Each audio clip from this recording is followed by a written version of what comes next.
Everyone has their kinks. Some enjoy pimple popping and others enjoy biting their fingernails. Weirdos. I, a man of culture, prefer hunting Nazis. In a video game. I don't mean to brag, but I've been single-handedly winning World War 2.2. And yes, thank you Czar in Order. You're welcome. GG nerd. Okay, with that said, I feel the need to inform you on the game I've been playing and talking about. Wolfenstein 2, the new Colossus. Not to be confused with the game Wolfenstein the New Order. Wow, what a very abstract name. I wonder what inspired them. Wolfenstein 2 takes place in the year 1961, in an alternate world where Germany won the war and successfully defeated the Allies. Oh sorry, let me rephrase that. Where Germany successfully developed nuclear warheads and nuked the Allies into submission, forcing them to fall into line, flexing their nuclear warheads with the audacity to call it nuclear diplomacy. America. Sorry, I had something in my throat. The game starts you off with a recap of the last game, which isn't actually that important, so I'm gonna abbreviate the shit out of it. You're an American named William J. Blazkowicz. Friends refer to him as BJ, and the Nazis call him Terror Billy. Anyways, you're an American that wasn't too happy about the Nazis taking over the world, so you and the resistance try to liberate humanity. The big bad guy of Wolfenstein the New Order is a kid named Death's Head, who you kill because he's a bitch and honestly not a very nice person. Shocking, I know. Oh, and you get laid, so all in all pretty dope. And for you coom or few, yes you can watch it and no it's not interactive. You sick.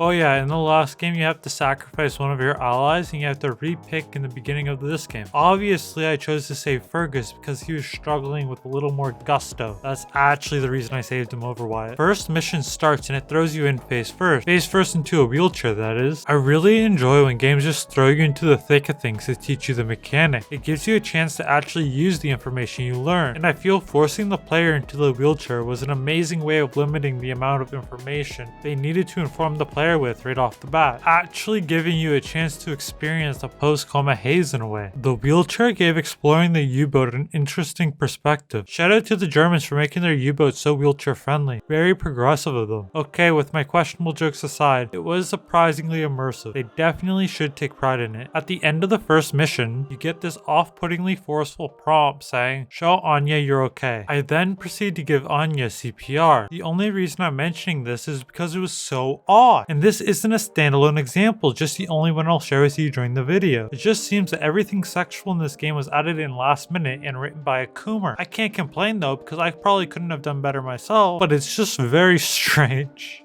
The main antagonist of the game is Irene Engel, who is oddly attractive. Call me Homelander, am I right? No. I mean, come on. No. The main antagonist is actually an intriguing character. She is everything you ever wanted in a villain. A truly evil, ruthless egomaniac, the tongue as sharp as a razor. Someone that you will thoroughly love to hate.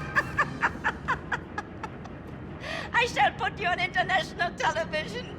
Look, everybody. Is this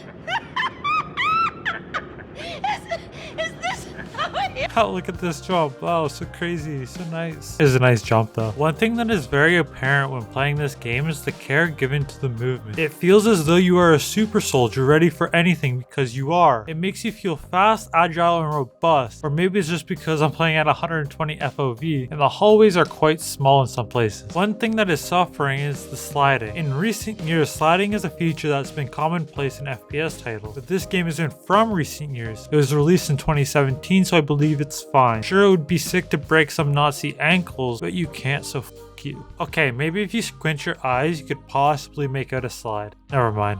What the f was that? Something I completely despise about this game is the U-boat HQ. Seriously, it's insanely frustrating trying to navigate around. The missions you have to run around talking to people physically pained me to do. And you're probably like, oh, just hit G and it'll show you where to go.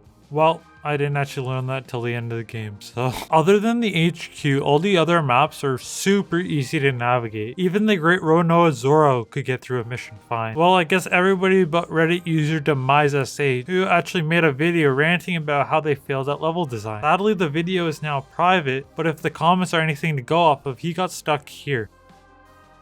Yeah, I don't know, man. The gameplay loop in this game is very basic and arguably boring. Yet it's not. The gameplay loop is as follows. Cutscene, kill, things repeat. Boring, right? But the thing that makes this game so intriguing is the amount of effort they put into literally everything. The cutscenes are funny, the people are interesting, the story is surprisingly rich. Yes, the maps are linear, but they are all unique and interesting. It's actually too well done. I have to slow down my killing sprees because I want to see every inch of the world. Sadly, compared to the maps, the enemies feel weak, not physically, more figuratively. I like how precision matters and how you can one-tap most enemies, but they all feel the same. It makes sense because soldiers should be unified. Maybe some more experimental soldiers like that big ass dog thing. I guess I really don't have anything else to add, so I'm just gonna finish this up with haste. I highly recommend this game for anybody who thinks they might enjoy it. The game's length is quite short, but the cost on G2A is also quite cheap. All in all, I'll give it a 7.2 out of 10.